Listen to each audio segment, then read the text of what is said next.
If you're old like us here at Rise of Zek, then you remember the golden age of MMOs. You remember the first time a griffin flew over your head, or the sheer panic when your group wiped and you had to do a corpse run in your underwear. So here's the question, is that golden age of MMOs coming back? The answer seems to be yes.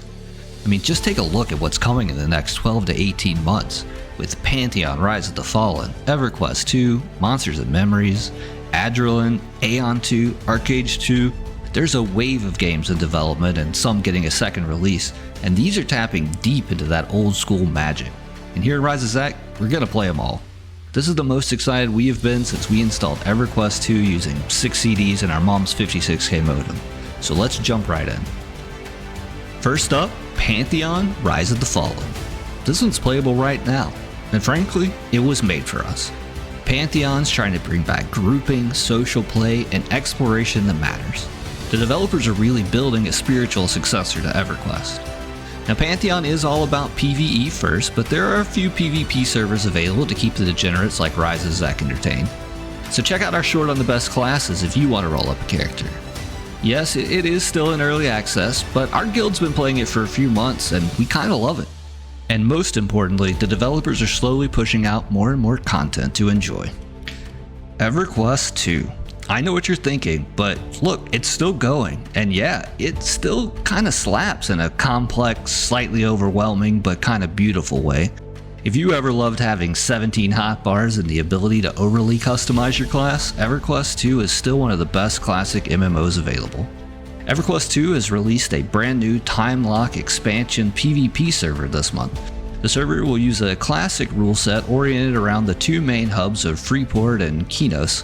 They aim to recapture the classic PvP experience of the game's early days. It features simplified mechanics, faction-based PvP, and a focus on group play reminiscent of the 2006 era. Next up, Monsters and Memories. This one might fly under the radar for a lot of people, but if you're a fan of old school Everquest or classic WoW, this is the one to watch.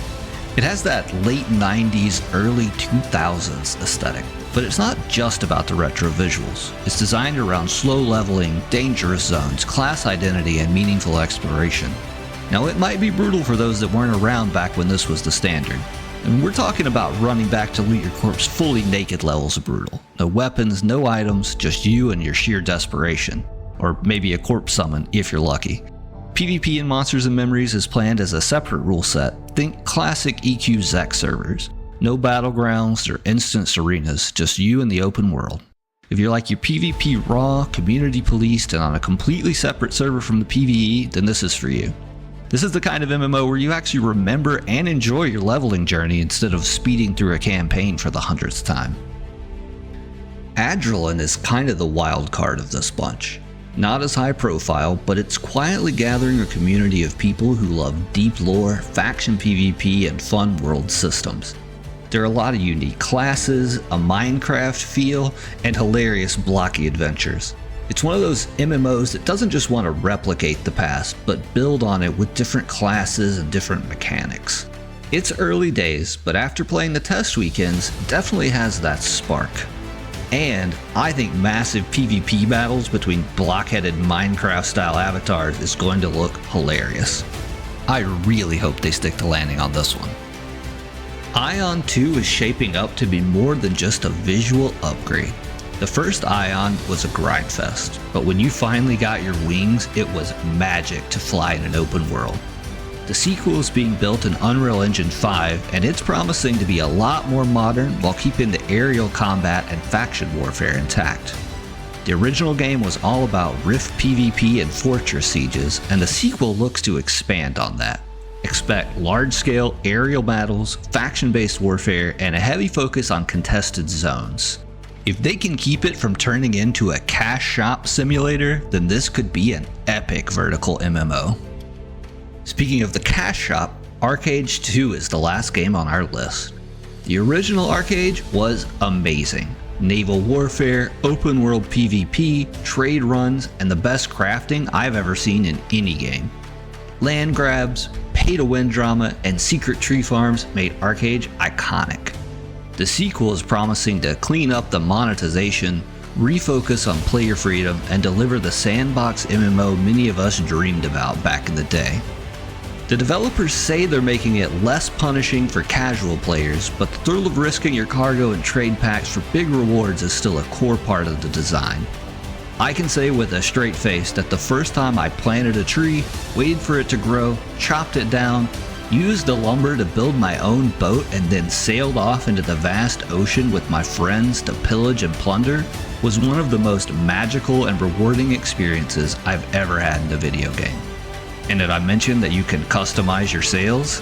If Archeage 2 can capture even half of that magic, it will achieve greatness. So, what do you think? Is the golden age of MMOs back? I'm not certain, but for the first time in a long time, it at least feels like it's on the way. More and more developers are building games that care about community, immersion, adventure, not just reward loops and daily quests. Whether you're a duelist, a ganker, or just someone who likes to keep degenerate PvPers as far away as possible, there's something in this MMO wave for you. Whether it's one of these games or all of them, the MMO landscape is shifting. And if it brings back even a fraction of that old school magic, well, I'll be right there with my guild, Rise of Zek, buffing at the zone line, waiting for the pull. Thanks for watching. If you enjoyed this little nostalgia trip, drop a like, maybe subscribe, and let me know in the comments which MMO you're most excited about. And if you're really adventurous, come join Rise of Zek and let's explore these games together. We aren't like a family, we are a family.